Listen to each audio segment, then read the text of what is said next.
Fala, meus amigos do Escrita Livre, tudo bem com vocês? A gente está começando aqui mais um episódio no nosso canal dedicado aí ao escritor e dedicado também aos leitores e aquelas pessoas curiosas que aí querem saber como que é essa vida doida, essa loucura que é a vida de um escritor que está sempre fazendo mil coisas ao mesmo tempo. E como já é de praxe, você já sabe, aqui no Escrita Livre a gente sempre traz alguém especial para bater um papo com a gente, agregar um pouco aí o conhecimento, compartilhar um pouco suas dicas. E hoje a gente está com ninguém menos aqui do que a Tatiana Amaral, uma escritora aí baiana que já escreveu aí quase 30 livros, será que já não passou disso? Milhões de páginas lidas, livros físicos vendidos aí, ó, best-seller. Tati, seja muito bem-vinda aqui no Escrita Livre. Sinta-se em casa aí pra gente bater esse papo. Obrigada. São 28 livros até agora, graças a Deus. Obrigada pelo convite, eu adorei. Também adoro fazer isso. Adoro podcast, adoro gravar podcast. Eu que agradeço aí, fica à vontade. Vamos bater esse papo aqui.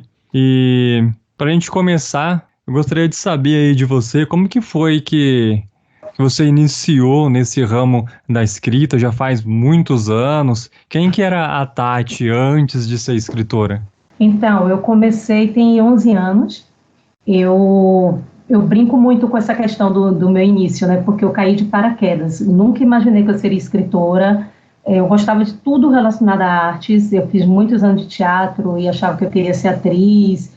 Depois eu resolvi que eu queria ser advogada. Na hora que eu fui me matricular para fazer vestibular, eu fiz para História e passei Administração e acabei me formando em Marketing. Ou seja, fui uma pessoa extremamente perdida. Nunca tive noção do que eu queria fazer da minha vida, até que eu li os livros do Crepúsculo, né? Eu sempre brincava, o pessoal falando que eu tinha 3 objetivos na vida, todo mundo tem que ter 3 objetivos na vida. Aí eu tinha casar e ter filhos, o terceiro eu não tinha definido ainda, que seria a minha profissão. Então eu casei, eu tive filhos e a profissão ficou nessa, um ano era uma coisa, outro ano era outra coisa, então o tempo todo eu queria mudar, eu queria ser alguma coisa diferente. E aí eu comecei a estudar para fazer concurso público, né? E Sim. Aí comprei os livros do Crepúsculo, porque no intervalo do estudo eu dava aula de reforço escolar para poder ganhar dinheiro. E Sim. Aí os meus alunos me indicaram esse livro. Eu gostava de ler as coisas que eles liam, porque eu ficava mais próxima deles, né? A gente conseguia falar a mesma língua. Então eu fui ler o Crepúsculo. E eu sempre fui muito ligada à escrita, assim, à literatura. Eu gostava de escrever peça de teatro, eu gostava de escrever poesia, e eu tinha uma biblioteca em casa, de verdade, assim, o sonho de todo mundo, né? E eu tinha mesmo uma biblioteca em casa, e li os clássicos todos, assim, e aí a primeira vez que eu vi Crepúsculo, eu falei, eu não vou ler essa bobagem, gente. Mas eu me senti na obrigação de ler, e fiquei apaixonada de um jeito, assim, que eu falei, nossa, eu não quero que isso aqui termine, eu não quero que acabe. E aí as minhas alunas falaram assim, Tatiana, por que você não vai dar uma olhada nas fanfics? Tem um monte de fanfic, conta a história deles, tem gente que continua, tem gente que faz histórias novas. Aí eu fui procurar saber o que era fanfic, e aí eu li a primeira fanfic e falei, nossa, é o que eu quero fazer da mina vida, assim, sabe, eu quero escrever. Queria aí eu falei, vou testar, escrevi o primeiro, eu falei assim, eu quero escrever, né, sobre eles, sobre Crepúsculo, história que mantenha Crepúsculo na minha vida. E aí eu escrevi a primeira fanfic, e ela já foi um sucesso, na época o nome era Entre o Amor e a Razão, e aí virou Segredos. Eu publiquei em um site pequeno, não tinha nem ideia de como fazer essas coisas, sabe? Assim, eu nunca nem gostei de rede social, de internet, eu não mexia, eu não fazia essas coisas, assim. Aí a minha aluna, eu comprei um notebook para poder fazer pesquisa dos meus alunos e para poder estudar. E aí uma aluna me indicou como eu fazia para poder entrar nos sites. E eu entrei, no primeiro que eu encontrei, eu li a fanfic, eu me apaixonei, e esse site nem existe hoje mais, eu nem lembro mais o nome, tanto tempo que já tem. Mas aí eu entrei em contato com eles, escrevi minha primeira fanfic com 15 dias e publiquei, foi muito sucesso, assim, e eu não esperava, né, assim, as pessoas começaram a me procurar e querer conversar comigo como se eu fosse realmente uma escritora, aí eu falei, que loucura isso. Né? E aí eu publiquei logo como livro físico, virou Segredos, né, que é o livro que eu tratei hoje, eu dei continuação ao que foi o Traições, e depois daí eu não parei mais, eu falei, é o que eu quero, é como se eu tivesse, assim, faltava essa peça do meu quebra-cabeça e veio, encaixou e tá tudo certo. E achou por acaso. 11 anos. Foi, caí de paraquedas, assim, não sabia nem para onde ir, nem o que fazer. E a gente encontra ainda essa fanfic que você fez, ou ela tá guardada, 7 chaves? Eu acredito que não, porque eu tirei do ar, na época o site saiu do ar, eu tirei para poder transformar em livro, e depois eu publiquei de novo no Nihal, e eu acho que não está mais lá também. Não lembro se eu tirei, não lembro, eu não sei te dizer, não procurei, não, caiu no esquecimento a minha ideia, mas ela virou livro, né? Ela é o meu livro Segredos. Ah, sim. E o pessoal falava que você tinha uma escrita parecida com a da Stephanie? Ah, não tinha essa comparação. O pessoal dizia que gostava muito da história. É muito diferente, né? Porque, assim, a gente não pode pensar que porque lê muito, escreve bem, né? Não existe isso, né? Uhum. E tem gente que entende muito de escrita, mas não sabe também a emoção correta. Por isso que eu sempre falo que você tem que ter 70% de dom e 30% de técnica, né? É uma junção boa para você fazer um bom livro. Então eu não me imaginava escrevendo, eu não sabia que eu conseguiria mexer com as emoções, eu não tinha noção nem de para onde ia, assim, eu escrevi sem ter nenhuma noção de técnica. Eu era uma pessoa que lia muito, sempre li muito, sempre gostei muito de ler, então aquilo ali eu acho que foi a minha base, sabe? Mas aí com o meu primeiro livro, a minha primeira escrita estava assim, horrorosa. Eu tinha os 70%, né, que uma boa porcentagem, que era o dom, e eu encantava as pessoas por causa das emoções. Eu, sem querer, de uma forma meio que instinto mesmo, eu conseguia fazer o que a gente chama hoje de 3 atos.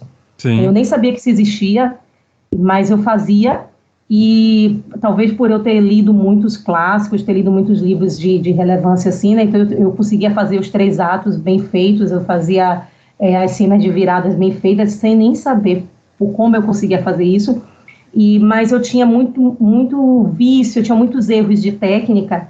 Então, quando eu apresentei esse livro para as editoras, eu não conseguia espaço, até porque eu não tinha público assim, né? Não foi um público, o meu público real mesmo veio quando eu lancei o Função CEO. Mas antes disso eu não tinha um público mesmo que fizesse uma editora achar que talvez aceitasse meu material e botasse uma pessoa para trabalhar ali nas técnicas junto comigo, né? Investir nisso, que é um pouco caro, né? E aí, é isso, aí eu não tive esse apoio de editora, aí eu fui para uma editora que eu pagava para poder ela fazer, né, que era mais ou menos uma gráfica mesmo. Uhum. Mas foi uma boa experiência, porque assim, eu percebi que eu não dava certo com esse tipo de editora. Eu falei, não, agora eu saio e só volto quando for para ser tradicional.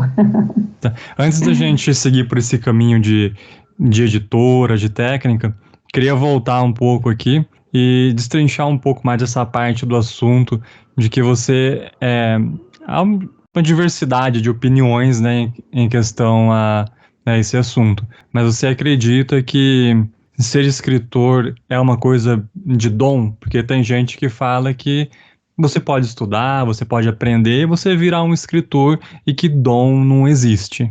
Você é mais dessa pegada de acredita no dom? Eu tenho 100% de certeza que é o dom. Mas só que o dom, ele te limita. Você vai ter o dom, o público leitor é um público amplo e exigente.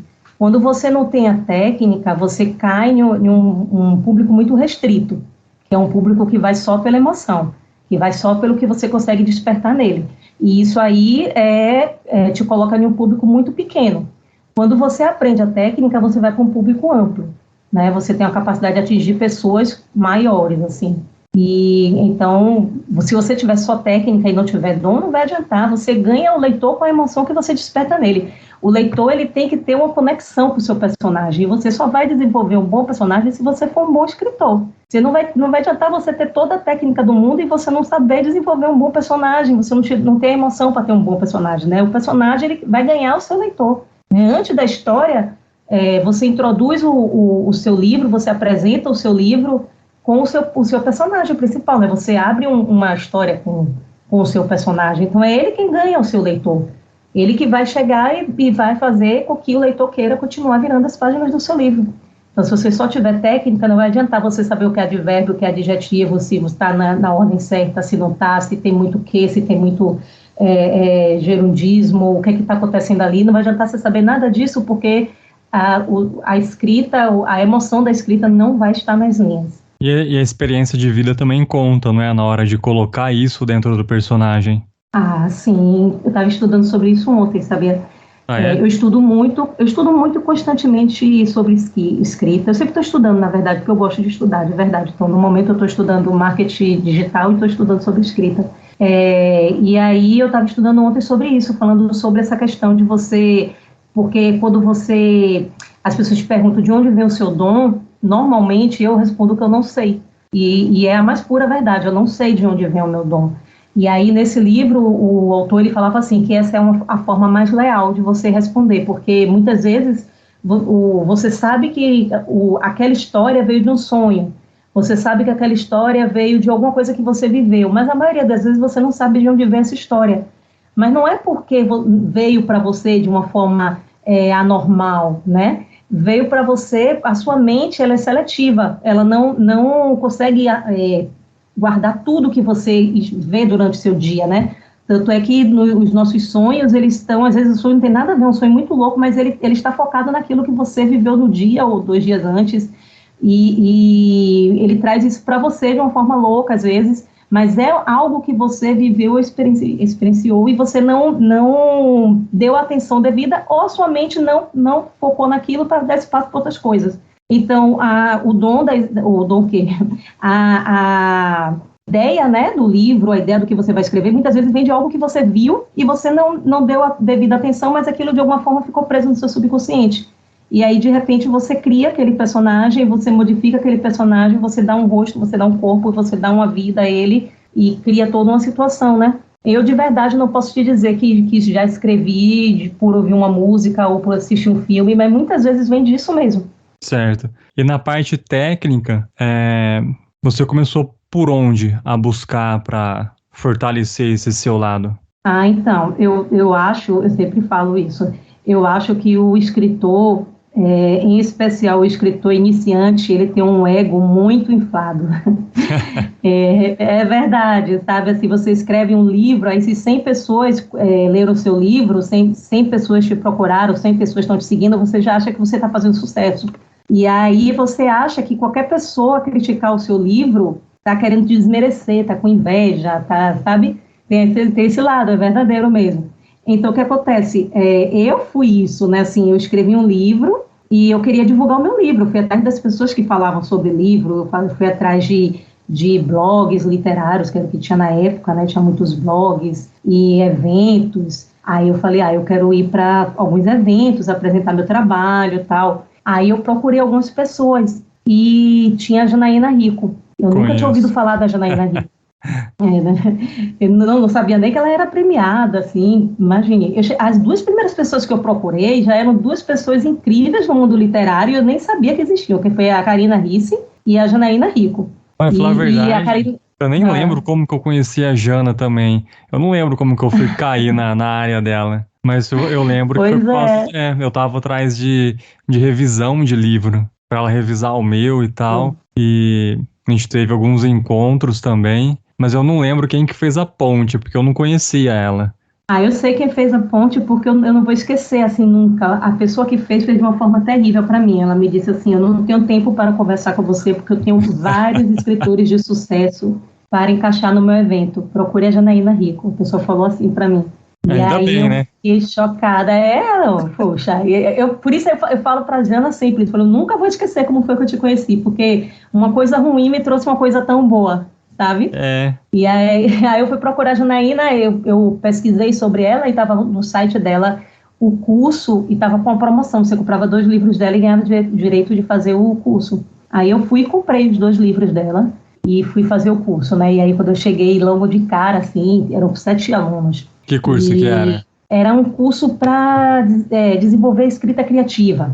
É isso que eu ia falar para você, assim, a questão de eu procurar um curso, não foi porque eu achei que eu precisava de um curso, foi porque eu queria que a Janaína Rico me conhecesse, sabe, assim, eu queria que ela me encaixasse no evento dela. Então, quando eu cheguei no curso, eu fiquei muito assustada, porque eram 7 alunos, e aí ela passou para a gente escrever um conto bem pequeno, escolher uma palavra-chave, e você escreveria um conto que essa palavra deveria existir, ter algum fundamento dentro daquele conto.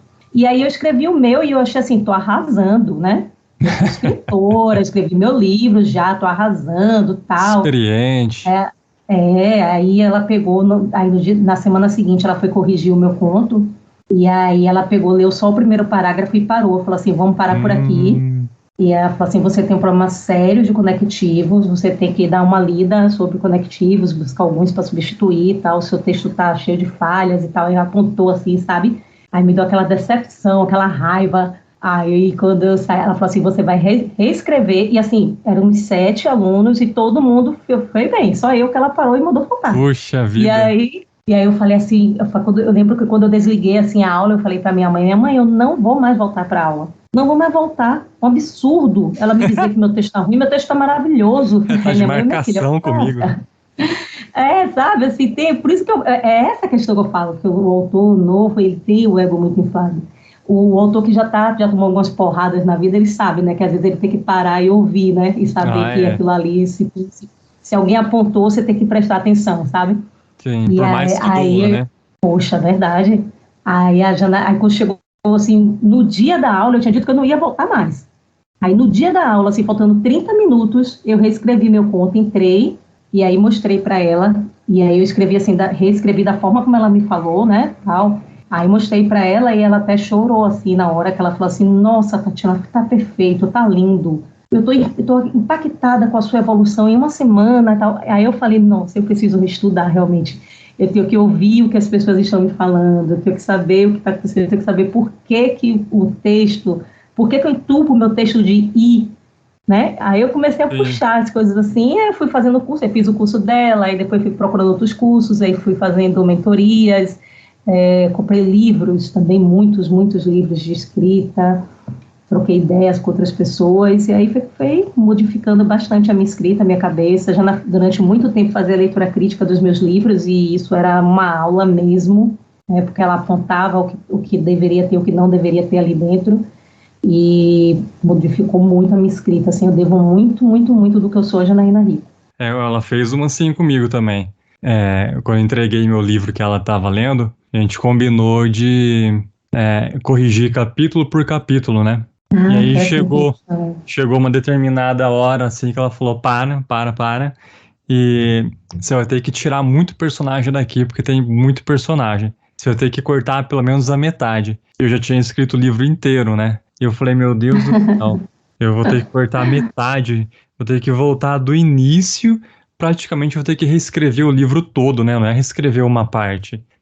Fazer personagem 2 virar 1, ou cortar mesmo outros. E aí, no fim das contas, eu tive que fazer isso, né? Cortei lá um monte de personagem, aí depois entreguei pra ela e ficou tudo bem, né? Ficou do jeito que ela provou lá. Mas eu nunca teria tomado uma decisão de cortar se não fosse alguém, assim, muito mais experiente, te mostrando como que cortar ficaria bem melhor. Porque pra mim tava melhor daquele jeito. Sim. E você sabe que algumas pessoas, alguns escritores que eu conheci na época que eu estava começando, fizeram o curso também e abandonaram o curso porque disseram assim, não, eu escrevi o livro desse jeito, eu quero o livro desse jeito, é assim que eu penso no meu personagem, eu não quero mudar isso, e aí abandonaram o curso, e hoje eu nem vejo essas pessoas, assim, elas não avançaram em nada, assim, sabe? E aí eu fico pensando nisso, assim, essa ideia, exatamente essa ideia do ego, né? Tipo, eu escrevi do jeito que eu queria, para ser o que eu queria, e ninguém tem direito de mexer. Eu brinco com isso, eu falo assim, o texto é meu, ninguém vai mexer no meu texto. Eu falo muito isso, mas porque revisor tem mania de mudar o seu texto sem te perguntar, né? Então, todas as vezes que meu livro vai para uma revisão, eu falo, eu quero marcado e sugerido. Eu não quero ninguém tirando nada do meu texto sem me perguntar. Eu também sou assim, eu gosto, grifa, faz uma cor que eu quero saber o que é. Eu também gosto assim. Mas também tem aquele lance, né, de que às vezes muda alguma coisa, só que a mensagem passada continua sendo a mesma. Sim. Às vezes, assim, eu tinha muita preguiça de participar da revisão. Eu detestava. Eu detesto até hoje, vou ser bem sincero. Eu odeio a parte da revisão, mas eu participo totalmente hoje. É a parte que eu mais odeio. Eu faço xingando, muita raiva, mas eu faço e participo ativamente assim, da revisão, porque eu acho que você tem que ter essa noção. Aqui, uma palavra tirada ou modificada, ela pode mudar o que você está passando. Sim, então, sim. se você não for ler todos os pontos, o seu livro pode sair cheio de pequenos erros, Sim. ou pode estar cortando aquilo que você queria passar. Então, eu sempre crio uma relação com o revisor para que a gente possa trabalhar isso junto, assim, sabe? Tipo, por que isso aqui está saindo e por que não pode ficar assim e tal. E eu aprendi muita coisa na revisão, sabia? Tipo, verbo de sende, eu não fazia ideia do que era verbo de sende. Eu não fazia ideia por que tiravam toda hora. Eu botava ele disse, ela disse, e ele falou, e cortavam. Eu dizia, por que está cortando isso aqui? Tem que dizer quem falou. Aí, uma revisora veio me explicar direitinho o que era, quando que podia ter, quando não podia ter. E aí, isso passou para dentro do meu relatório, né? Eu tenho um relatório de tudo que eu preciso fazer dentro do livro, tudo que eu já aprendi até hoje, passou para dentro do meu relatório, é uma das coisas que eu busco no final do livro, assim, eu termino o livro todo, e aí eu vou buscando as coisas que eu pego, que eu faço, sem pensar, para poder não quebrar a minha criatividade, aí eu começo a buscar essas coisas, e aí eu tiro o verbo de sende quando está acompanhado de advérbio, verbo de sende quando está acompanhado de verbos que não são condizentes para a mulher. Então, tem toda uma questão assim para você fazer em cima disso. É chatíssimo, mas é necessário. O texto fica lindo, limpo, fluido, né? É bem necessário. Mas vamos dividir essa relíquia aí, hein, Tati? Vamos dividir esse arquivo aí. Esse arquivo, ele gerou... Peraí, que eu abri aqui um negócio sem querer. Esse arquivo, ele gerou uma série de cursos que eu vou dar, que eu pretendo começar a dar a partir de finalzinho de novembro, início de dezembro, por aí. Vai sair meu primeiro curso. Na verdade, assim, eu fiz um curso imenso, que pegava desde do momento inicial, que é quando você começa a pensar na história, até o momento que você fecha a história. Só que o curso ia ficar muito grande, e por ele ser muito grande, ele ia ficar muito caro. Então, eu quebrei ele em vários cursos pequenininhos, e aí eu vou trabalhar cada parte separada, assim, e aí eu vou lançando esses cursinhos aos poucos. Legal. No processo do primeiro. E você vai fazer videoaulas gravadas, ou você vai juntar a turma e fazer ao vivo por Skype ou alguma outra ferramenta, assim? Então, ainda não decidi, sabia? Porque eu gravei as aulas, mas eu tenho consciência de que eu preciso, pelo menos a primeira e a última, eu preciso fazer ao vivo. E ao vivo sempre é difícil, porque tem essa questão da internet. Eu tenho uma família grande, né? Eu tenho 3 filhos, um cachorro. Aí dentro de casa é muita gente, todo mundo usando a internet e muito barulho. Então, para eu conseguir esquematizar isso, vai ter que ser tipo um esquema de guerra, assim, sabe? Mas talvez seja dessa forma, a aula inicial ao vivo, a aula final ao vivo, e o intermediário vai ser todo já gravado. Ah, entendi. Você falou que tem uma família grande aí, como que é a sua rotina? Como que você concilia, né, a vida de escritora com o resto da vida? Então, hoje está mais louca do que já esteve, porque a vida toda foi louca, né? Assim, a minha vida de casada com filhos, a minha rotina sempre foi muito louca, mas hoje está pior, porque a minha babá, eu digo que ela é minha babá porque ela cuida mais de mim do que dos meninos. Ela teve neném, então ela tá afastada. Nossa! E aí tá muito louco aqui para eu conseguir, assim, tá sendo um esquema, a família toda trabalhando para eu conseguir trabalhar, sabe? Assim, um fica com o filho, o outro fica com o outro, um vai se responsabilizar pela casa, o outro pelo almoço, o outro pelos pratos, fica sempre para a gente conseguir fazer com que eu consiga trabalhar. Mas eu ainda não consegui ajustar uma rotina certinha. A minha agenda sempre fica alguma coisa para o dia seguinte e vai desse jeito. É o que eu posso fazer, eu botei na minha cabeça que eu estou fazendo o máximo que eu posso, o melhor que eu posso, e vai assim. Mas hoje você é escritora em tempo integral. Sim, escritora, mãe, né, psicóloga, mãe é um pouco de tudo, né? Hoje eu sou faxineira, sou cozinheira, psicóloga, médica, enfermeira, contadora de história, um pouquinho de cada coisa. Bom, e a gente ficou de olho no Instagram essas semanas aí, esse mês que passou, e descobrimos que você abriu um perfil novo no Instagram com dicas de escrita, né, voltada para esse ramo aí. Como que Sim. surgiu essa ideia? Você criou para promover os seus cursos? Você queria estar mais em contato com escritores profissionais? Quando que veio essa ideia e você começou a trabalhar e decidiu, vou fazer? A ideia na verdade já é uma ideia bem antiga. Eu tenho ainda um pouco de relutância assim com alguns livros nacionais, porque o autor nacional ele já nasce com desvantagem, né? Porque o Brasil ele nem incentiva a leitura e nem a escrita.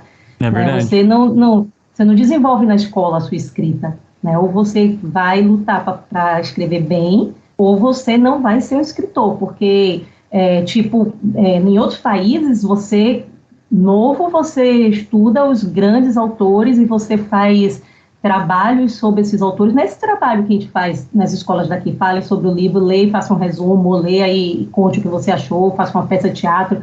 Isso é o que a gente faz aqui no Brasil, né? Fora do Brasil, em alguns países, você tem que fazer uma crítica real, né, da forma correta como ela deve ser feita. Você precisa entender como se forma uma escrita, o tipo de escrita. Você aprende coisas que a gente não aprende aqui.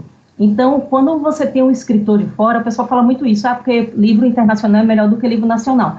Não é que seja, né? Até porque o que chega aqui também já é um funil do que fez sucesso lá. E aí vem para cá. Não é qualquer livro de lá que vem para cá. Né? Mas nós temos livros que estão horríveis, mal escritos e chegam aqui. Mas em comparação com alguns que eu vejo por aqui, eu vejo que nós estamos bem em desvantagem mesmo. E ainda temos a questão do autor nacional não se achar na obrigação de estudar, né? Assim, acha que aquilo que você falou antes, assim, você nasce com dom e pronto, isso é o suficiente, mas não é o suficiente. Porque o escritor, ele tem que estudar o tempo inteiro, não só a questão da escrita, mas tudo, porque você vai falar em cada livro um pouco de alguma coisa. E você só pode falar sobre o que você conhece. Você não pode falar sobre o que você não conhece, senão você vai passar uma ideia muito falsa.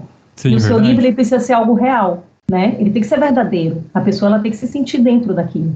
Então, se você não vai dar um corpo real ao seu livro, do que adianta você ter preguiça para poder pesquisar, você vai inventar as coisas, ter preguiça para poder estudar termos técnicos. Então, isso não funciona muito bem. Isso era uma coisa que me incomodava muito. E aí, como eu comecei a estudar muito, as editoras começaram a me pedir... eram 2 trabalhos que eu comecei a realizar para a editora, que um era leitura técnica, né, às vezes eles aprovavam o livro, mas me pediam para fazer uma leitura técnica para sugerir alterações que fossem necessárias para deixar o livro mais vendável, e outro era a aprovação de original. Eu nunca aprovei um original na minha vida, para você ter ideia. Nunca aprovou? Nunca Todos aprovei. eram péssimos? Todos eram péssimos. Não, para chegar ao ponto da editora mandar para eu dar uma olhada é porque a editora já não acreditava no livro mesmo, né? Queria só saber o que eu achava, né? Porque se eles lançam todos os meses um monte de livro e não passa por mim, é porque quando ele olha o livro, ele acha que vai vender, ele vai lançar o livro, né? Mas se eles não se sentiram seguros com o livro e já veio para mim, então o livro realmente tem algum defeito. Mas não dá para aproveitar nem a ideia? Não, que você lia? Não, assim? muitos não... sim, eu fazia sugestões, né? E aí eu mandava, às vezes, o autor ou com o ego, como eu falei, dizia, não, o livro eu escrevi assim, eu quero assim. E aí, teve um original que estava pagando, né? Esse não foi, eu não aprovei, mas ele passou pela editora porque a pessoa pagou para poder publicar. Mas eu fiz uma crítica bem pesada no livro, assim, e a editora forçou a autora a aceitar que uma determinada cena não poderia ter no livro. Porque eu falei, vocês vão comprar uma briga sem tamanho, assim, sabe? Vai ser uma coisa que vai queimar muito a editora. E aí a editora teve que dizer a ela, não, então a gente não vai, se não tirar, a gente não vai aceitar, sabe? Então, tem escritores que fazem coisas perdidas, assim, eles não fazem um projeto do livro deles, então eles começam a escrever o livro e a pessoa no início do livro é loira e no final do livro é morena, então... E coisas desse tipo que a gente vê por aí, e vê publicado, porque se tem a publicação paga, esses livros estão por aí, né? Então e acaba queimando, né, a editora também. Exato, e queima todo mundo, porque o que mais a gente encontra dentro de grupos literários são os leitores dizendo que não vão ler livros nacionais.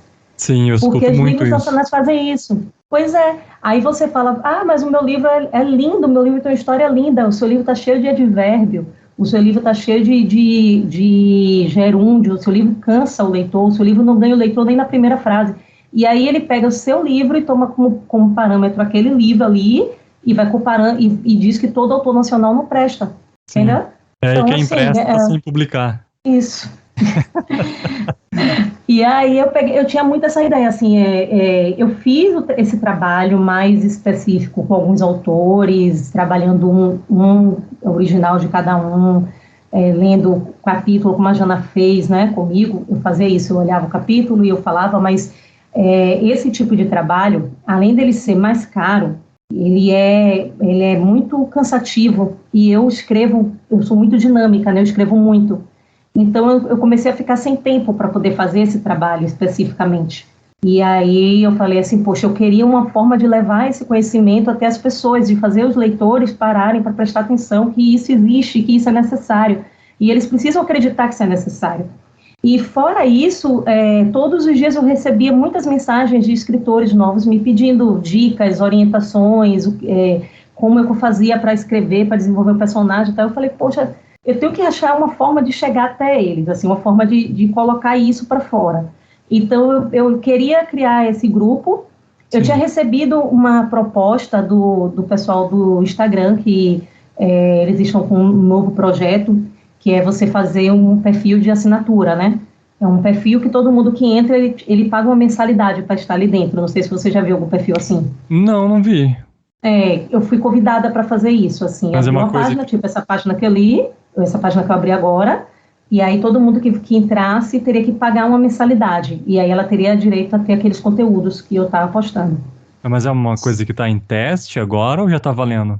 Na verdade, assim, acho que eles testaram fora do Brasil, e agora estão testando dentro do Brasil. É mais ou menos como a Amazon fez, né? A Amazon, eles testaram o conto, esses contos que eu estou participando desse projeto novo, eles testaram fora do Brasil, deu muito certo, e agora eles estão trabalhando dentro do Brasil, com 13 autores, e está bem legal. O resultado eu estou gostando bastante, sabe? Aí eu acredito que seja mais ou menos a mesma coisa. Então é um perfil de assinatura. Isso. É como se, bem dizer, você poderia colocar os seus cursos ali. Isso, como se fosse desse jeito mesmo, assim, eu poderia fazer isso e a pessoa teria acesso a esse conteúdo. E no início eu falei, poxa, legal, vou fazer isso. Depois eu falei, poxa, mas eu primeiro preciso saber se as pessoas estão interessadas nisso. Aí eu peguei e falei, vou criar o perfil e vou começar a falar para saber se aparece alguém, para poder entrar no grupo, se alguém quer ouvir, se alguém se interessa. E aí eu criei aquele perfil, mas depois que eu criei o perfil, eu desisti da ideia da assinatura. Eu não achei muito justo. Eu achei justo o perfil ficar aberto e você fazer como eu faço ali. Eu até deixo aberto para todo mundo, eu falo, né? Todo mundo que tiver alguma ideia, que tiver coisas para acrescentar, pode trazer, que a gente pode colocar por aqui e tal. As pessoas que não se manifestam mesmo, assim, para acrescentar alguma coisa ali. Mas eu prefiro que aquele perfil seja aberto, que tenha aquelas dicas livres mesmo, porque os autores que estão iniciando, que não têm uma renda ainda, que não vive de livro, eles possam ter algo para poder trabalhar, e aí eu faria o meu curso por fora, que aí é para aqueles que quiserem mesmo participar e estivesse disposto, né, a pagar por esse conhecimento. Mas eu não estou escondendo nada ali. Ali eu estou colocando tudo que eu sei mesmo, não tem nada escondido. O ruim é que por postagem, um pouquinho, né? Não tem como fazer tudo de vez ali dentro. Né? O tempo não dá, né? Os vídeos são curtos. É. E nesse seu perfil aí que você montou, deixou aberto, você tem percebido que geralmente são escritores novos mesmos, assim, iniciantes que te procuram? Ou tá meio equilibrado junto com o veterano, ou os mais experientes estão te procurando? Como você vê essa relação de iniciante e experiente? Quem tá te procurando mais? Não estou vendo veterano não, pelo menos não que queira se identificar, né? Mas tem uma galerinha que eu vejo que já faz um trabalho bom, que já está nas redes sociais buscando esse crescimento e eles participam bem mais. Eles fazem questão de comentar, eles fazem questão de falar comigo no privado, de tirar dúvidas. E tem um pessoal assim que fica meio que olhando ainda, sabe? Você posta e fica ali olhando para saber se aquilo ali dá certo, para saber se você tá... O que é que você quer com aquele grupo, sabe? Ainda tem aquele povo meio desconfiado que tá ali só para saber o que é que eu vou ganhar com aquilo. Tá só assistindo. É. Você falou que faz mentoria ou fez mentoria. Eu nunca participei de um trabalho de mentoria, né? Nunca fiz uma mentoria, seja eu dando a mentoria ou recebendo a mentoria. Eu queria saber como é que funciona essa coisa de mentoria. Eu fiz, eu recebendo, agora mesmo estava em uma mentoria, porque eu gosto muito, assim, do profissional trabalhando diretamente comigo, sabe? Então, eu fiz uma do Felipe Colbert.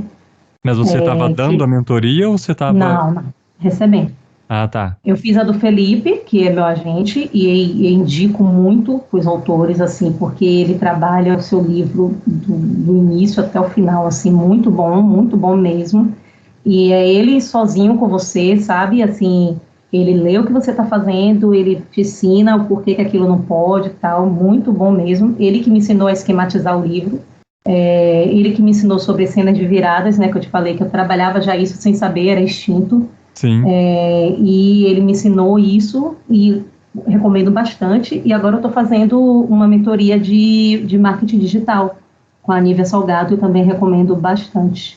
Para engajamento, redes sociais, crescimento de redes sociais, essas coisas. E na mentoria você leva uma ideia e ele te ajuda a desenvolver, é isso?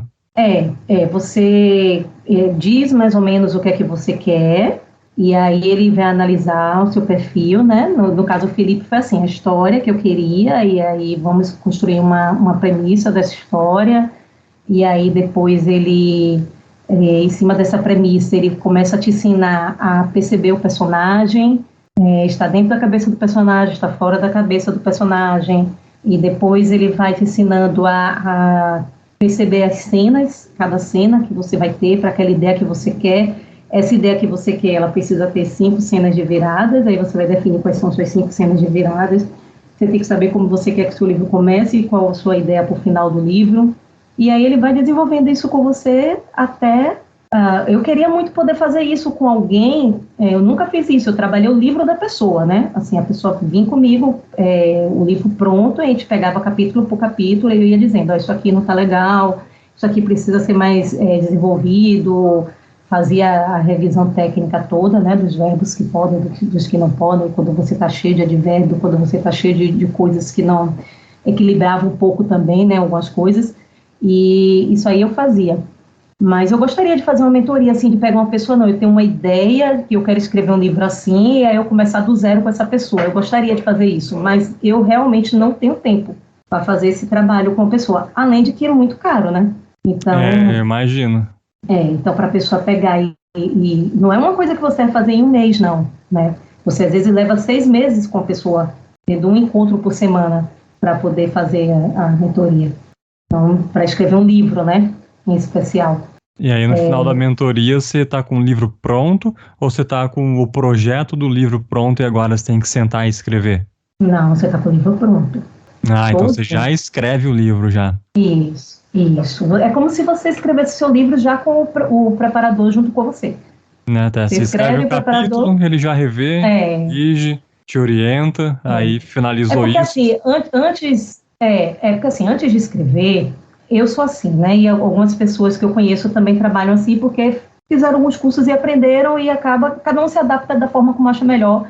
E eu acho que é o mais correto e o mais justo, né? Você faz os cursos e você aprende e você vai fazer aquilo que você vai se adaptar.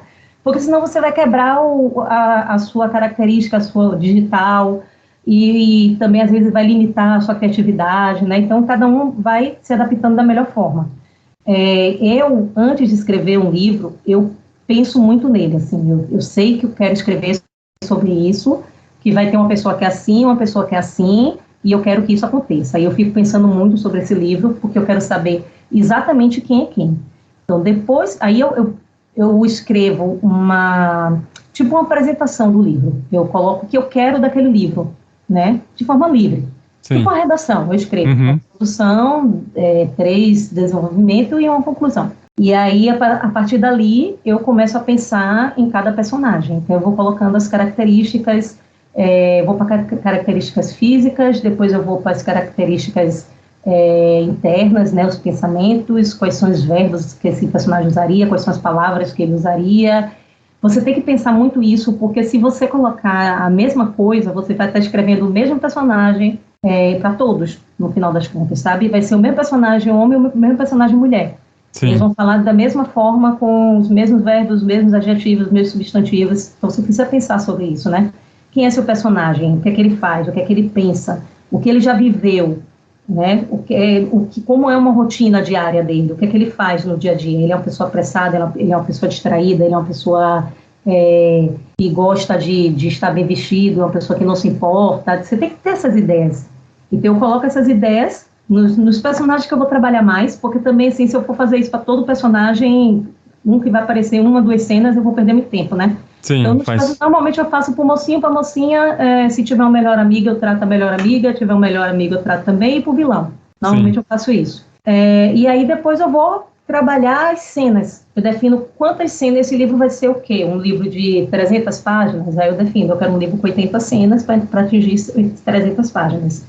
E aí, um livro de 80 cenas, a cena não é o capítulo, né? A cena é cada situação.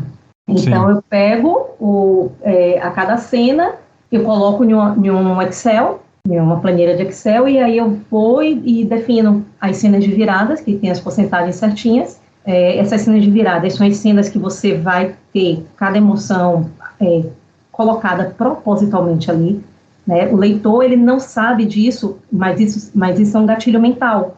Então, você pega o seu leitor dessa forma, com gatilhos mentais. Sim. E ele, inconscientemente, ele se apega ao seu livro, ao seu personagem, e aí ele vai e fica... ele cria uma conexão, e aí ele continua com o livro, entendeu? Então, você tem que ganhar o seu leitor nas primeiras 40 páginas. Se você não ganhar o seu leitor nas primeiras 40 páginas do seu livro, você não vai ter mais esse leitor. Então, você é uma arquiteta, então, na hora de fazer o processo, né? Cara, eu uso até o livro tem que ser bem pensado. O livro tem que ser bem pensado. O livro ele não é jogar lá uma história e acabou. Ah, não. Né? Embora tem gente que faça isso, né? E que dá super certo. Tem gente que vai só na... Dá super certo, depende da ideia, porque tem muita gente que não sabe que eu faço esse processo e acha que eu jogo ali e dá super certo. Você não conhece o processo de escrita da pessoa. Às vezes a pessoa escreve muito rápido, mas ela faz aquilo. Às vezes, já aconteceu comigo de eu não precisar escrever as cenas no Excel, porque isso já é uma coisa que eu faço há tanto tempo que está fixo na minha cabeça e eu sei exatamente a porcentagem dentro do livro. Eu vou escrevendo e eu já sei a hora de fazer a cena de virada, entendeu? Eu nunca na minha vida eu fiz esse negócio de cena que você fez. Nem sei como seria. Eu tô ouvindo você falar aqui, tô tipo de boca aberta. Falei, meu Deus, é tudo Mas você sabe que... Passos seguros.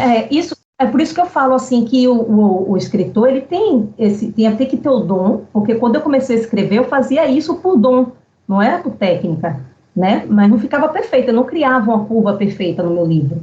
Mas você já tinha... Eu já tinha o dom, mas eu criava curvas imperfeitas, né? Hoje você cria curvas perfeitas, basta você querer, porque você vai trabalhar com gatilhos mentais. Uhum. Então, grandes escritores, eles trabalham esses gatilhos mentais dentro das curvas perfeitas.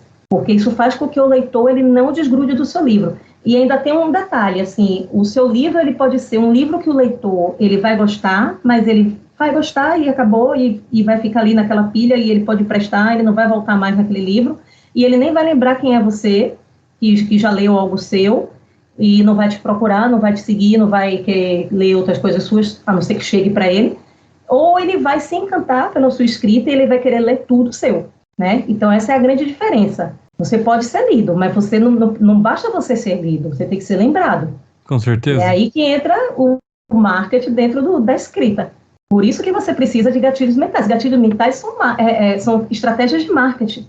Sim. E aí você coloca dentro da escrita. E aí, depois que eu faço isso, que eu defino essas cenas, eu defino todas as cenas que eu quero escrever, eu vou e escrevo de forma livre. Eu só faço olhar o que é que eu tenho para escrever hoje. É por isso que eu não tenho bloqueio. Tipo, eu olho, eu coloco para mim uma meta de 2 cenas por dia.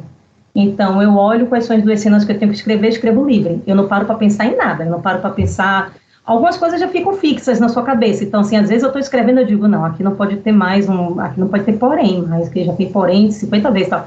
Aí você consegue modificar. Mas eu escrevo livre. Aí eu escrevo todo lá, tranquilo, pego, finalizo o livro. Lógico que o que você esquematizou pode mudar, porque aquilo ali é um esquema, não vai sair perfeito. Às vezes você está escrevendo e enquanto você está escrevendo aquela cena, você percebe que se aquela tal coisa entrasse ali, ficaria melhor. E aí você vai adaptando, né? Então eu escrevo isso, aí escrevo livre e mando para as betas. As minhas betas, elas já são trabalhadas, eu ensino a ela tudo que eu sei, as betas sabem tudo que eu sei, em termos de técnica, e elas trabalham cada uma separada, assim, cada uma tem uma missão, e aí elas trabalham em cima do meu texto com essa missão, e aí, assim, tipo, 2 semanas depois eu pego o arquivo de novo, eu esfrio a cabeça essas 2 semanas, ou vou desenvolver outra história, pensar em outra história, ou vou fazer o que eu quiser da minha vida, e aí eu vou e volto para poder aprovar a revisão das betas, e aí já é uma nova leitura, você já vai com outro olhar para o seu livro, então você com certeza vai modificar algumas coisas.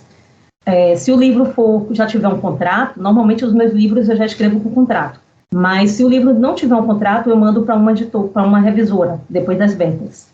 Eu aprovo ou não e mando para uma revisora por minha conta. Se ela tiver contrato, aí eu mando para a editora fazer a revisão.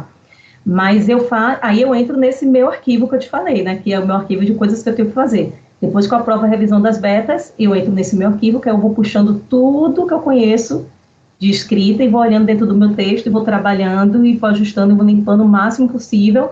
Eu já entrego o livro praticamente limpo. Ele só vai entrar para revisão realmente ortográfica. Oh, perfeito. Só voltando um pouquinho na cena, aí essa cena ela pode ter um tamanho indefinido. Só que você tem que lembrar que, sim, às vezes você tem um capítulo com uma cena só, lógico. Principalmente quando você escreve uma cena de sexo, por exemplo. Como eu escrevo um romance erótico, você não vai escrever uma cena como se fosse o sexo pelo sexo. Você tem que escrever uma cena de amor.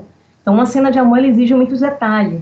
Então, você acaba escrevendo uma cena em um capítulo. O capítulo ele não pode ser muito grande, porque ele tem que dar a chance do leitor respirar. É por isso que cada cena ela tem que ser desenvolvida com 6 pontos.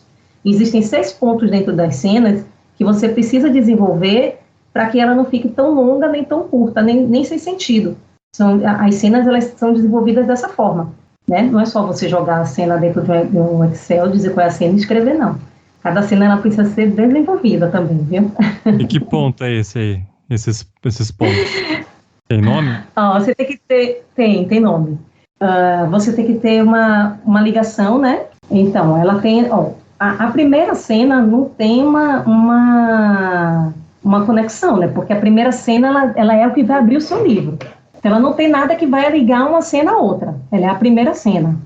Então, ela não vai precisar disso. E geralmente você trabalha com a primeira cena algo impactante, assim, já para deixar o leitor de olho aberto? Eu aconselho, porque a primeira cena é a que vai fazer o leitor dentro de uma livraria, por exemplo.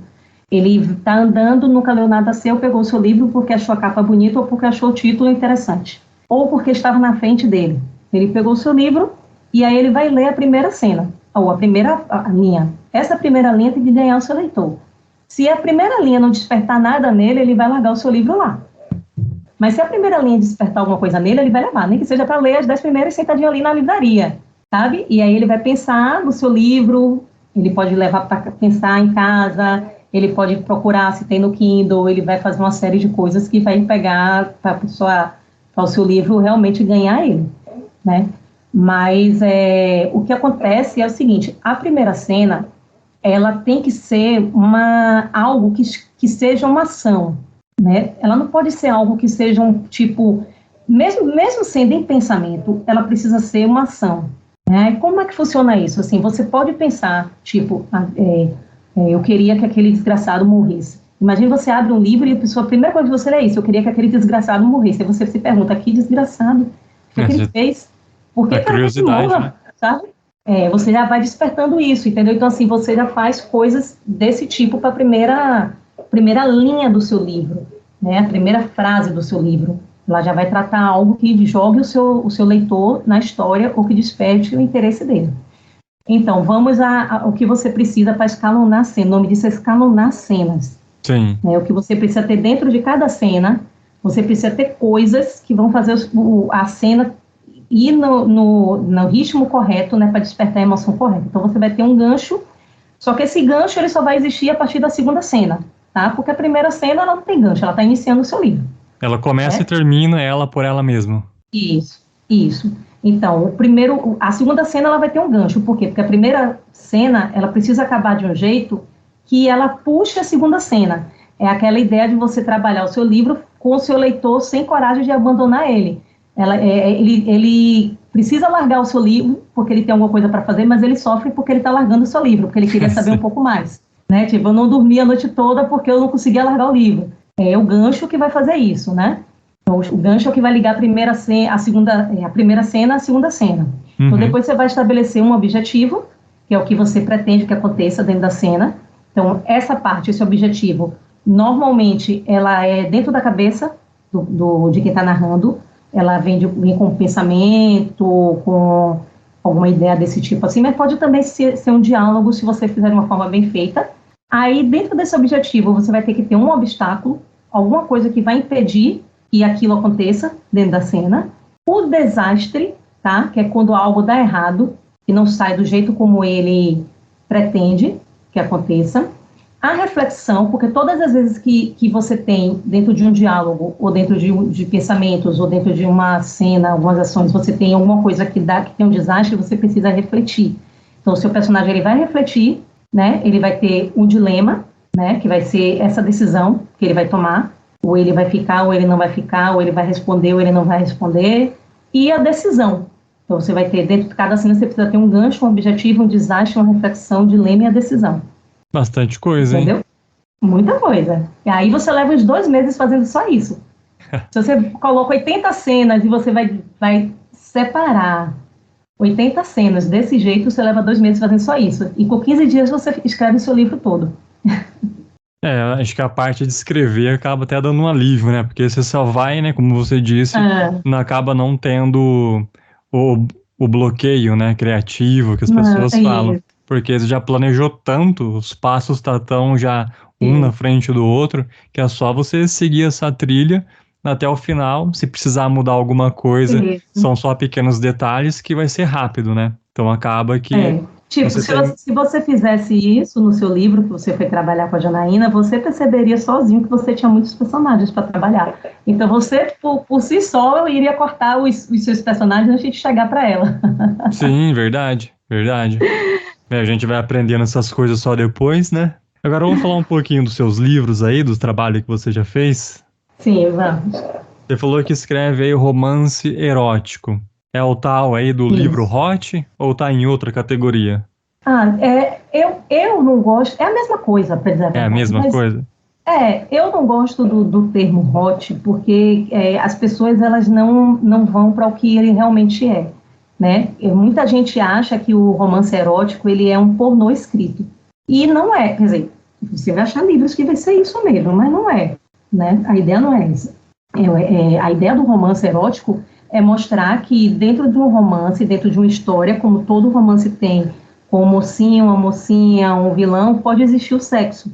Então, porque você tem um livro, você acompanha todos os passos do seu mocinho e da sua mocinha dentro do livro, você conhece eles intimamente, você toma café com eles, você toma banho com eles, você vai para o trabalho com eles, mas na hora do sexo era como se não existisse, né?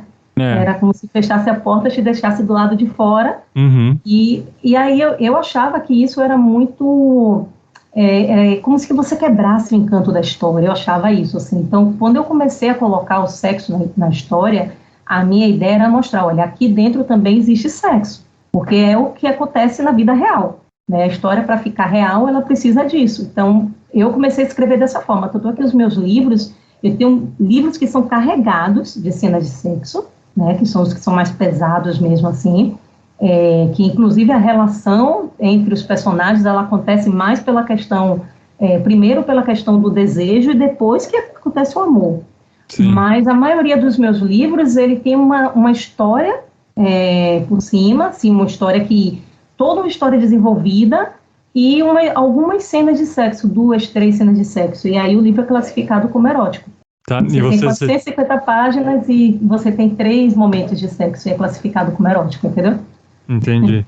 E você sempre quis seguir essa linha, esse gênero aí, ou você entrou nele depois? Não, eu não tinha ideia de que isso era algo tão comentado e debatido. Eu não tinha muito essa ideia, né? Como eu falei, eu não ficava em redes sociais, eu não acompanhava essas coisas, eu lia tudo que chegava até mim.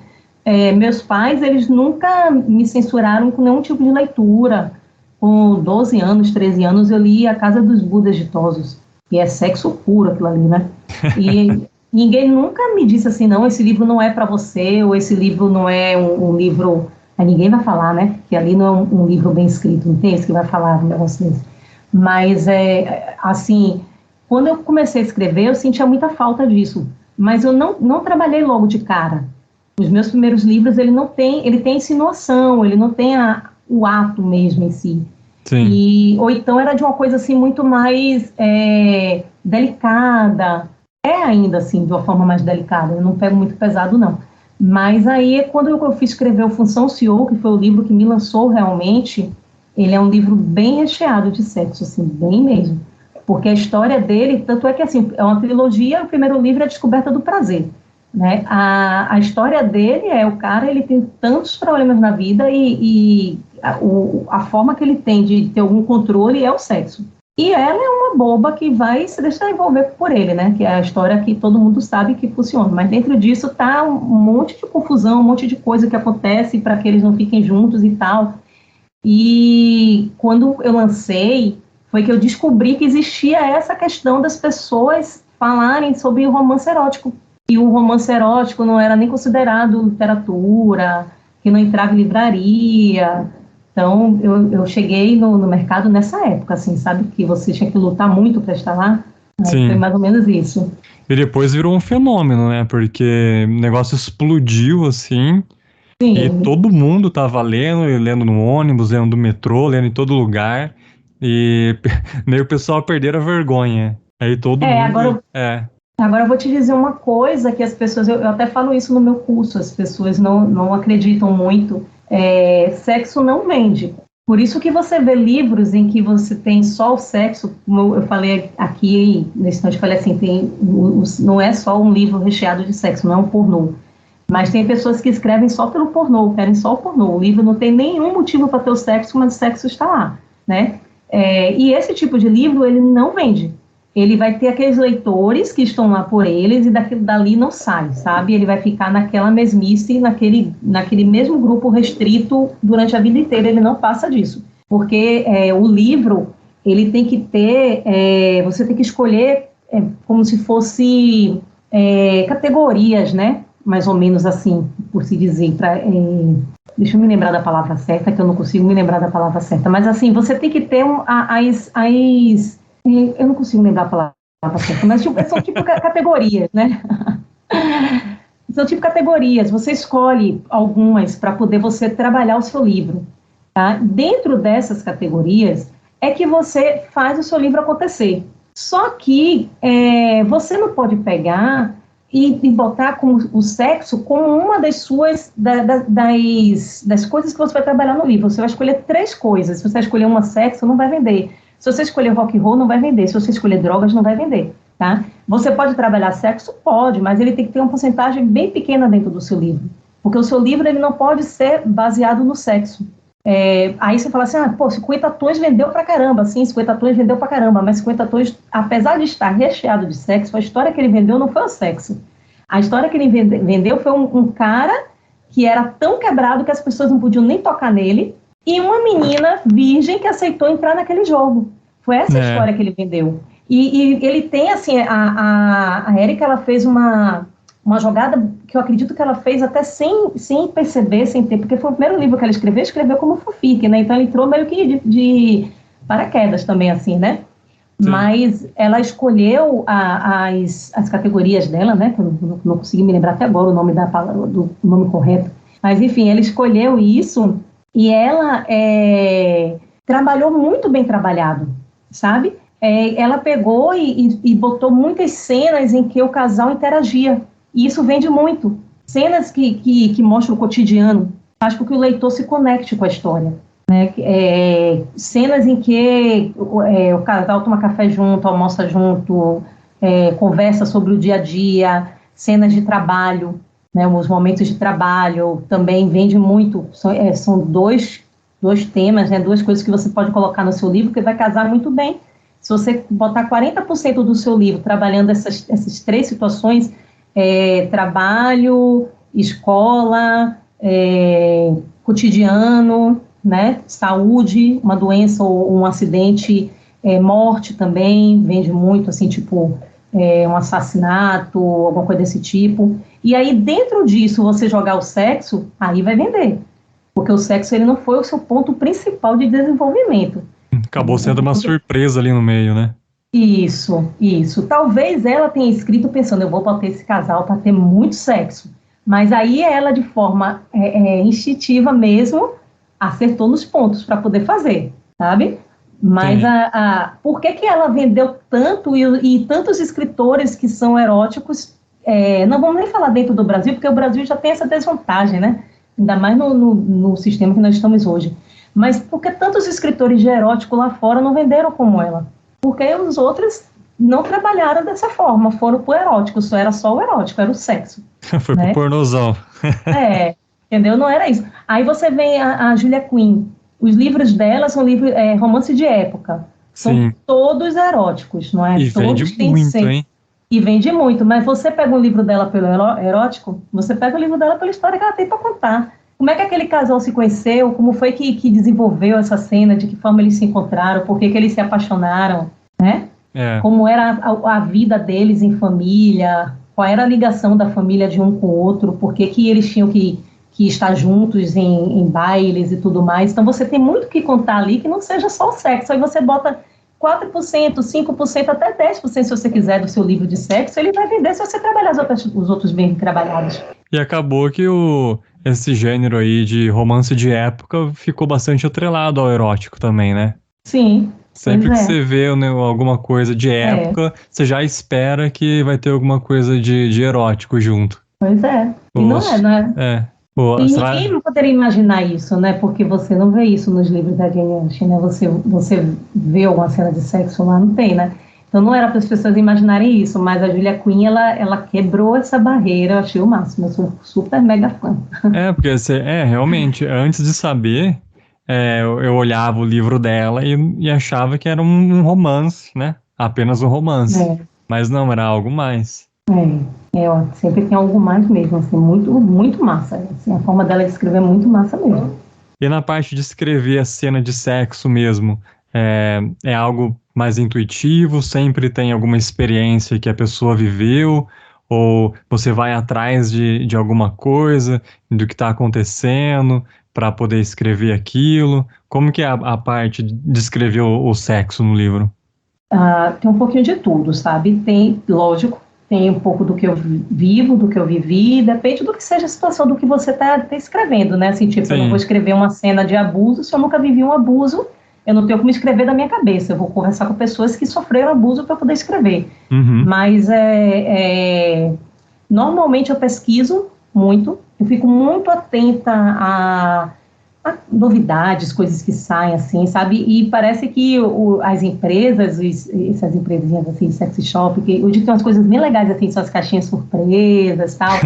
Eles ficam de olho em mim, assim, aí eles falam assim, vou mandar para você um presentinho para você fazer divulgação. Aí eu recebo muita coisa. Você recebe muita coisa de sexy shop? Muita coisa. É muito legal, assim, sabe? Aí tem coisas, assim, que, tipo, para eu escrever a Miranda, do Diário de Miranda, eu fui fazer aula de popoarismo, porque a Miranda, ela faz popoarismo, e eu falei, como é que eu vou falar do popoarismo sem saber como faz o popoarismo? Então eu fui fazer o curso. E aí eu falei no grupo que eu ia fazer esse curso, assim, praticamente todo o grupo das minhas leitoras, porque são 3 grupos que nós temos no WhatsApp, desse grupo específico, foi o grupo que eu falei que eu ia fazer o curso, quase todas foram fazer o curso junto comigo, porque elas ficaram, assim, encantadas, elas queriam aprender também, sabe? E foi muito massa, assim, quando eu fui para Miranda, as meninas já entendiam os fundamentos, elas entendiam porque Miranda agia daquela forma, e foi muito legal isso. Nossa, é muito interessante. Aí eu recebi uma caixinha também muito legal de uma empresa que mandou para mim, falou assim, eu vou mandar para você porque minha filha abriu uma lojinha, eu quero mandar para você, posso mandar? Eu falei, pode, aí dei meu endereço, ela mandou.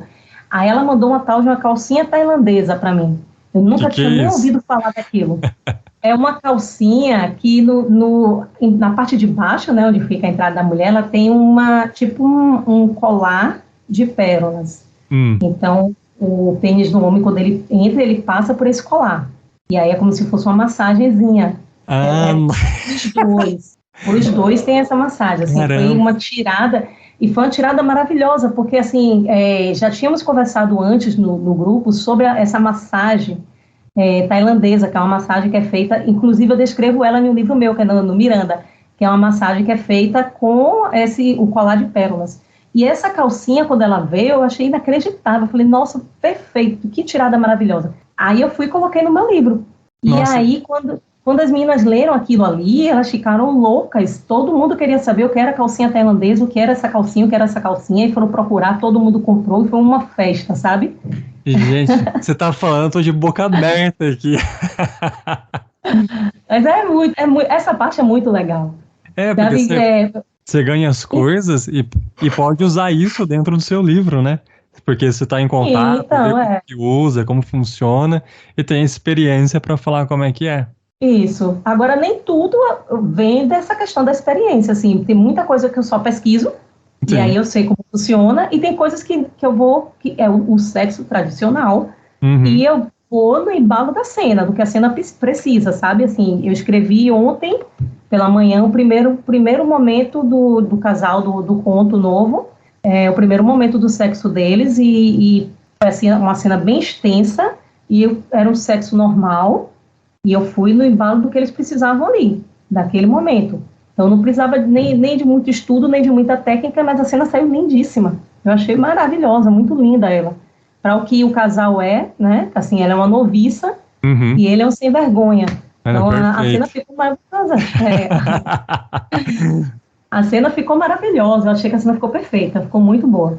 Muito bom, Tati. Nossa, muito bom. Essas experiências aí acho que valem muito a pena e só enriquece o texto de uma forma que fica bem próximo do real, né? É muito crível.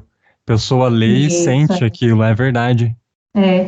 Quando as pessoas começaram a me falar isso, assim, Tatiana, os seus personagens eles são tão vivos que às vezes eu ando na rua e acho que vou encontrar com eles. E eu achava aquilo ali, puxa, como é que isso que pode acontecer isso? E depois que eu comecei a estudar, inclusive está até nesse livro que eu estou estudando agora, ele fala exatamente isso. Ele fala assim: se o seu personagem não passar a ideia para o seu leitor de que ele existe, então o seu livro é um fracasso, né? O seu leitor ele tem É. que acreditar que aquele personagem está vivo. Então, quando eu fui escrever O Professor, eu viajei umas 4 vezes para o Rio de Janeiro, porque eu andei pelas ruas em que eu ia descrever. E eu só criei uma rua que não existia, né, que é a rua onde tem a casa da Charlotte.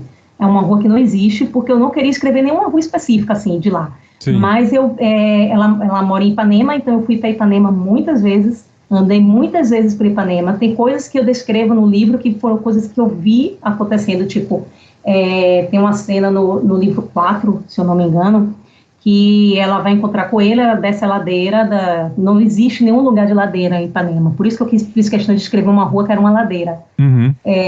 E aí ela vai descendo para encontrar com ele no bar de frente para a ladeira.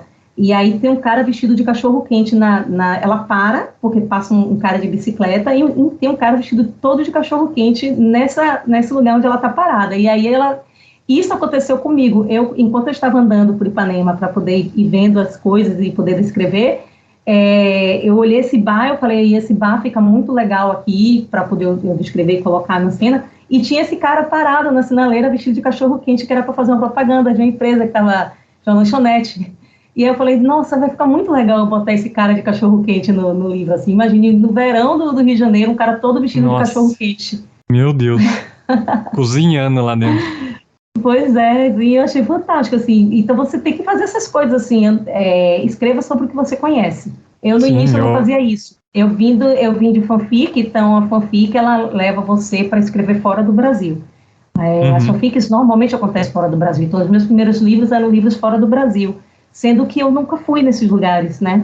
Então, eu mesmo, eu lendo meu livro, eu sinto falta das características, assim, de coisas que você consegue, tipo, os últimos livros que eu escrevi foram aqui, na Bahia, e eu consigo colocar coisas que só aqui você vai ver, assim, sabe, assim, os sentimentos, a maneira como as pessoas falam, o calor, os cheiros. Então, escreva sobre o que você conhece, né? A ideia é essa. Tipo, uma dessas características que vendem muito e é uma das que tem mais destaque é tecnologia de ponta. Eu nunca escolheria tecnologia de ponta para trabalhar em um livro meu, mesmo sabendo que é o que mais vende. Mas por que eu nunca faria isso? Porque eu não entendo. Eu não posso escrever sobre o que eu não conheço, né? Eu não entendo, ia ser muito mentiroso, muito falso, né? E correr o risco de escrever uma besteira, né? Pois é, você tem uma responsabilidade muito grande com o que você está passando. Olha, o meu maior medo é escrever alguma coisa e alguém que é da área ler e falar, não é assim, não. Então tem que Aconteceu pesquisar comigo muito. agora isso. É mesmo? Aconteceu agora, nesse último conto que eu lancei, que foi depois que ela acordou, né? A menina, como ela estava em coma, ela tinha 18 meses. Deixa eu explicar melhor, né? Já que nós estamos gravando, eu vou mostrar isso para todo mundo, né? Tá. São contos, a Amazon me convidou para poder participar desse grupo de 3 autores. São 12 contos, 13 autores. A Nana Pavoli está entre os autores, o Gabriel Pensador e mais alguns que são bem destacados mesmo, bem legais. Só alto calibre. E aí, a galera bonita, uma galera boa, viu? Fiquei muito feliz de estar no meio. Parabéns. Aí, enfim, né? Aí você escreve 12 contos, eles deram um limite, né? Você não pode ultrapassar muito esse limite de caracteres. E aí, eu, como não sei escrever pouco, conto sempre foi um calo para mim. Então, o que foi que eu fiz? Eu tinha ideia... eu tinha uma ideia que eu queria muito já existia esse projeto para mim, de eu escrever uma história, tipo uma novela, que seria uma cidade fictícia na Bahia, com coisas estranhas que acontecem, e seria tipo uma novela. E aí, quando a Amazon me convidou, eu falei, poxa, eu vou jogar isso com contos. Eu vou contar tudo que eu vou falar dessa cidade, mas eu vou contar de acordo com cada casal. E aí, só que não deu muito certo, porque ficou muito grande, então eu tive que pegar cada casal e dividir por 2. Então, cada 2 contos você tem a história de um casal. Uhum. E aí eu lancei já o Enquanto Ela Dormia e o Depois que Ela Acordou, que é a história do primeiro casal. E eu falo nesse livro, né, conta a história dessa mulher que ela sofreu um acidente e ela dorme há 18 meses e ninguém sabe o motivo. Não tem uma explicação médica, ela está simplesmente dormindo. Ela respira só que ela não acorda. Ela está ali dormindo.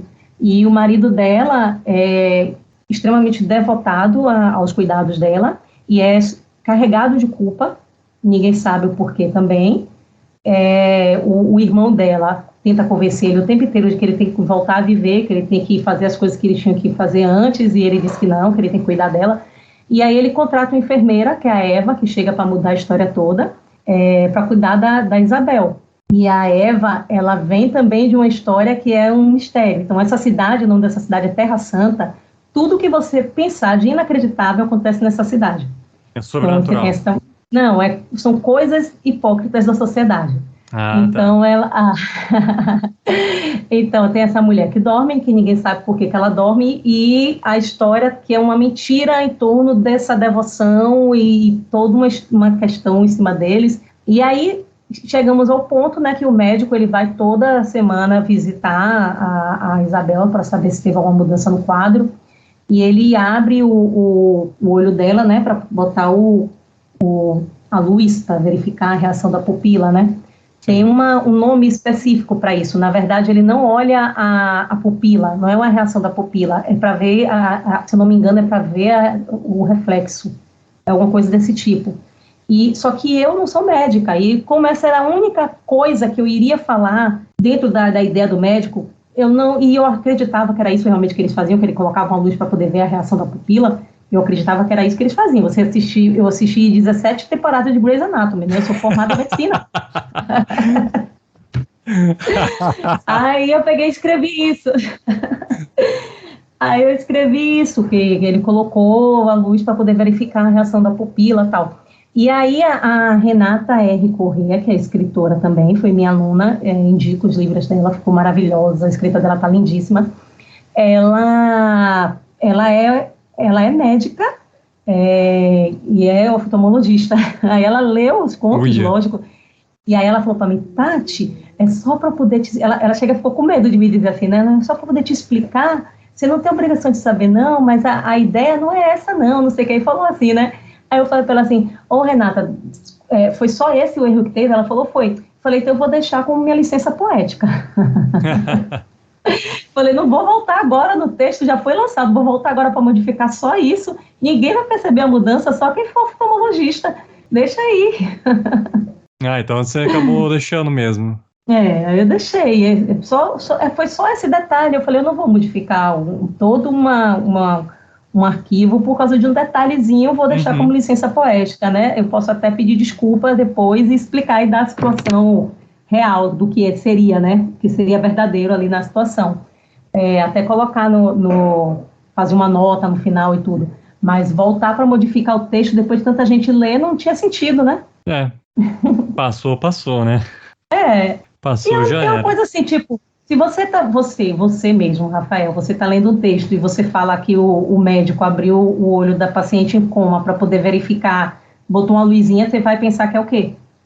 Não, imagina que né? eu vou lá, deixa eu ver se a Tatiana tá falando certo, se é isso mesmo, imagina, não vou nada. Inclusive, já devo ter sido enganado milhares de vezes, não sei.